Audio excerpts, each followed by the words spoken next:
minutes. Mr. Calkins, 5 minutes, please. Well, thank you, Chair. Thank you, Minister, for being here. I want to follow up with one question after my colleague, just to see if I can get an answer. Did the RCMP, to your knowledge, Minister, given the fact that we're spending you're asking for $17 million and the supplementary estimates for major international event security costs, did the RCMP see the guest list prepared by the Prime Minister's office for the event hosted by the Canadian High Commissioner on Thursday, February 22nd? Mr. Calkins, the item with respect to international events pertains to things like the G7. That's an answer to the question, but it's not an answer to my question, Mr. Minister. My question was very specific about events pertaining to February 22nd. Again, I will make some inquiries and determine the answer. Well, I don't know why you can't answer the question here, Minister. You seem to have an answer and question period for these very basic questions, and it doesn't seem to be satisfactory.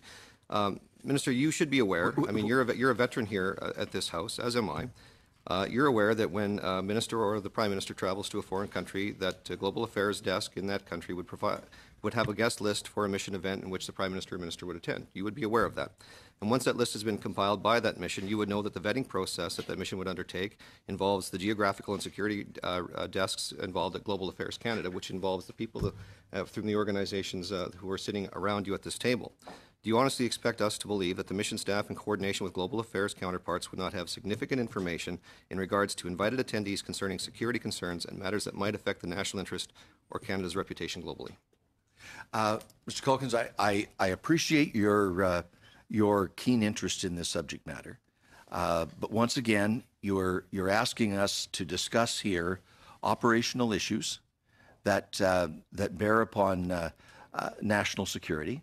There is a place and a forum where that can be examined, but it's not a standing committee of the House. Well, with all due respect, my job as a parliamentarian is to hold the government to account, and the Prime Minister is asking me to believe a story that the government of India is responsible for a security breach in an event that actually happened in his presence.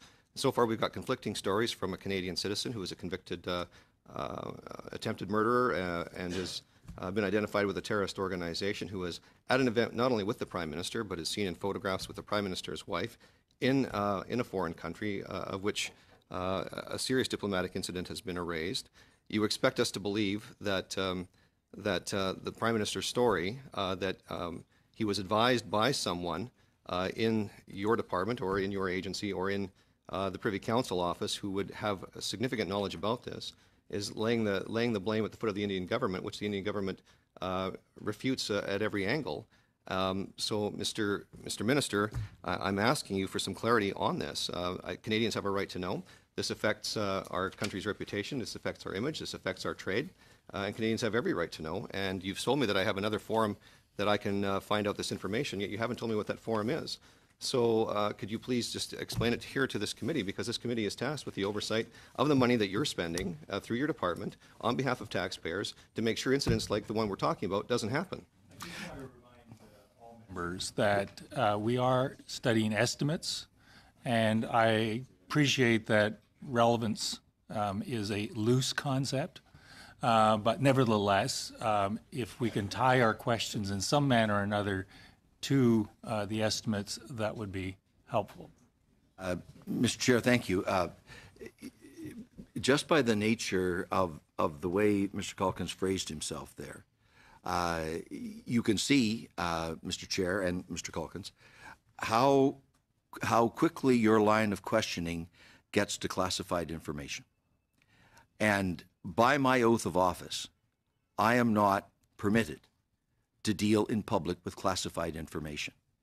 That was a problem in the accountability structures of our parliamentary system. But we took steps with the National Security and Intelligence Committee of Parliamentarians to address that issue, to provide a forum within which issues that involve classified information can in fact be dealt with by members of Parliament more than just those who are sworn to the Privy Council. Mr. Minister, we haven't asked you to actually divulge classified information. We're simply asking you, were you advised? Did the RCMP or did CSIS actually advise the Prime Minister's office or the Privy Council office on this matter? That was the phrasing of your opening question, that's but a your yes or no second question then got into an analysis of your answer to my intelligence first interpretations of Canada versus another country. That is classified information, and there I cannot go in a standing committee.